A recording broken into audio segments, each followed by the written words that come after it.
자, 이번 시간은 건축법의 핵심 이론 중에서 이 세 번째 주제인 건축물의 유지 관리 부분에 대한 내용들을 보도록 하겠습니다.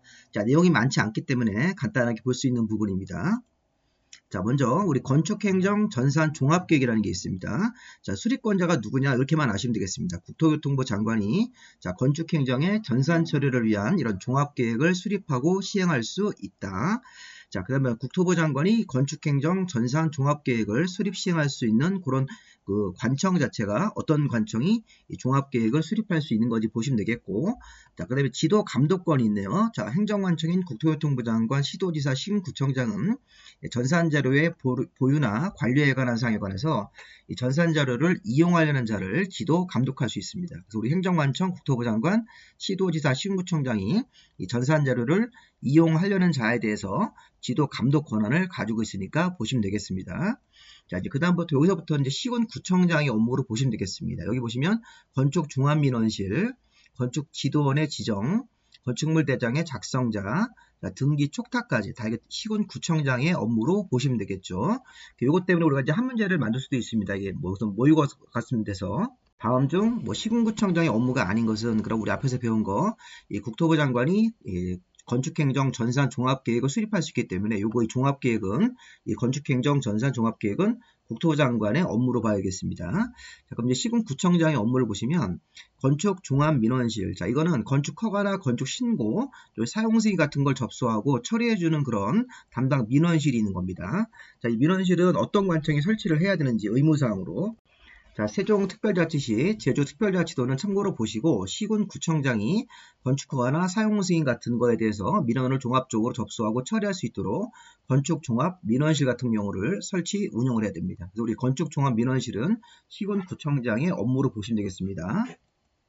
자, 근데 건축지도원, 자, 이것도 시군구청장이 자, 위반 건물의 발생을 예방하고 건축물을 적법하게 유지 관리할 수 있게끔 건축직렬 공무원, 이 건축과 공무원 같은 분들이나 건축에 관해서 학식이 풍부한 자를 건축지도원으로 정할 수 있다. 그러면 건축지도원이 이제 위반 건물 발생 같은 걸 사전에 예방하고 또 기존에 있는 건물이 적법하게 유지 관리할 수 있게 나가서 이제 뭐 이렇게 확인도 하고 있는 그런 사람들인데, 이런 지도원은 이 공무원이라든가 어떤 뭐 전문가 이런 사람들을 지도원으로 정할 수 있는데, 이 건축적 지도원을 정할 수 있는 관청도 시군구청장입니다.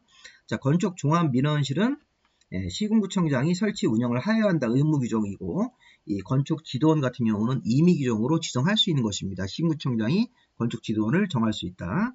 자, 건축물 대장. 자, 시군구청장이 법정된 사유가 있으면 건축물 대장을 의무적으로 작성을 해서 보관을 해야 됩니다. 자, 기본적으로 건축물 대장은 건축물이 완공되면 자, 우리 사람도 이제 자, 주민등록이 있듯이 건축물도 관리를 하기 위해서 건축물도 일종의 호적같이 대장을 만들어주는 겁니다. 자, 기본적으로 건물이 신축돼서 이런 사용승인서가 나간 경우, 자, 사용승인서가 건물이 신축되고 사용승인서가 나가면 건축물 대장을 기본적으로 작성하도록 되어 있죠. 자, 건축허가나 건축신고 대상 건물 외의 건물이면 이게 이제 뭡니까? 우리 앞에서 배운 거 국가나 지방자치단체가 짓는 건축협의로 짓는 공용건축물입니다. 자, 건축허가, 건축신고 대상 건축물 외의 건물이기 때문에 자, 건축허가도 안 받고 건축신고도 안 하고 국가나 지방자치단체가 짓는 자, 건축협의하고 짓는 건축물이 자, 기재요청이 들어왔을 때 이렇게 협의하고 지은 건축물들도 기재요청이 들어온 경우, 자, 일반 건물에 대해서는 사용승인서를 내준 경우 건축물 대장을 작성하고 보관해야 된다. 자, 건축허가나 건축신고 대상 외의 건물이 건축협의로 짓는 건물, 국가가 지자체가 짓는 그런 건물도 이렇게 기재요청이 들어왔을 때는 건축물 대장을 작성해야 됩니다. 자, 집합건축물 소유 관리에 관한 법률에 따라서 건축물 대장에 신규 등록이라든가 변경 등록의 신청이 있을 때, 이것도 이제 4번 같은 경우도 적법하게 유지 관리된 건축물 소유자가 자, 건축물 대장이나 자, 그 밖에 공부의 내용을 건축물 대장에 옮겨 적을 것을 신청한 경우, 자, 이게 특별한 건 아니니까 한번 보시면 되겠고, 자, 이렇게 지금 건축물 대장을 작성, 보관하는 관청이 이렇게 4가지 사유가 있으면 건축물 대장을 의무적으로 작성을 하고 보관해야 됩니다. 자, 관청 이름은 시군구청장이죠. 자, 그 다음에 이제 등기 촉탁을 조금 봐야 되는데, 자, 등기 촉탁도 시군구청장이 법정된 사유로 건축물 대장에 기재사항 내용이 변경이 있으면 건축물 대장을 먼저 바꾸고 등기소에다가 등기 내용도 바꾸십시오 이렇게 촉탁하라는 겁니다. 자, 등기 촉탁도 하여한다고 시군구청장이 등기 촉탁을 해야 됩니다. 자, 먼저 지번이나 행정구역이 바뀌었습니다. 자, 요즘에 우리 행정구역이 통합되는 경우도 있죠. 우리 예전에 이제 마산, 창원, 진해가 통합되듯이 통합 창원시가 되면 이 건축물 대장의 어떤 주소 같은 것들을 바꾸면서 등기도 같이 바꿔야 되기 때문에 등기 내용의 촉탁 사유가 되는 것입니다. 자, 사용 승인 받아서 사용하고 있던 건물이 면적이나 구조, 용도, 층수가 변경된 거죠. 만약에 기존 건물이 4층짜리였는데 5층으로 이렇게 한 층이 올라가면 건축물 대장 먼저 바꾸고 등기부에도 표제부를 바꿔야 되기 때문에 등기를 촉탁하는 사유가 됩니다. 다만 신규 등록은 제입니다. 신규 등록은 건물주가 하는 겁니다. 자, 신규 등록은 건물이 최초로 완공돼서 최초로 등록하는 거기 때문에 자, 이런 경우는 건물주가 스스로 해야 되는 거고 이렇게 시군구가 등기 촉탁하는 사유로 볼 수가 없습니다.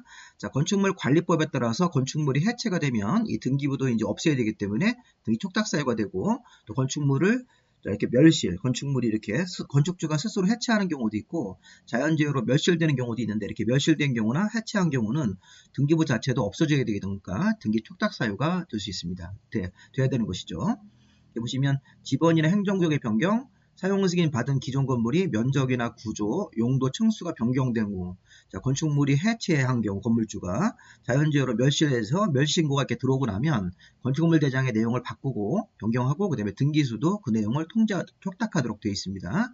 자, 여기까지만 보시면 되겠고 요 마지막 내용은 자, 이거는 자, 뭐 특별한 건 아니고 허가권자가 자, 건축 허가 업무의 효율적 처리를 위해서 이 전자정보 처리 시스템 이런 걸 이용해서 업무를 처리할 수 있습니다. 그래서 건축 허가 같은 경우를 종이로 직접 이렇게 공무원을 이렇게 대면해서 신청할 수도 있지만 이 전산으로 컴퓨터 업무를 통한 그런 전자정보 처리 시스템을 이용해서 건축 허가 같은 것들을 접수받고 처리하는 경우도 가능합니다. 자, 지금 이 전산 자료를 이용하려는 자는 여기 관계행정기관회장의 심사를 거쳐서 국토부 장관이나 시도지사나 시군구청장이 승인을 받아야 되고 사용료도 납부를 해야 되는 겁니다. 이 자료를 전산 자료 여기 보시면 허가권자가 이런 전산 자료 같은 것들을 만들어 놓고 또 이게 여러 관청들이 전산 자료를 만들어 놓는데 건축 관련 전산 자료를 이용하려면 이 시군구청장이라든가 시도지사가 관할한 자료, 국토부 장관이 관할한 자료를 사용하려면 승인을 받아야 되고 사용료를 납부해야 됩니다. 자, 읽어보시면 되겠습니다. 자, 여기까지 마무리하시고 이제 중요한 건 우리 이제 네 번째 테마에서 자, 네 번째 테마가 요거죠. 요거에 대해서 우리 또 자세하게 공부 내용을 봐야 되고 작년도에는 여기서 두 문제가 나왔기 때문에 이 중요한 부분입니다. 자, 여기까지 이제 마무리하겠습니다.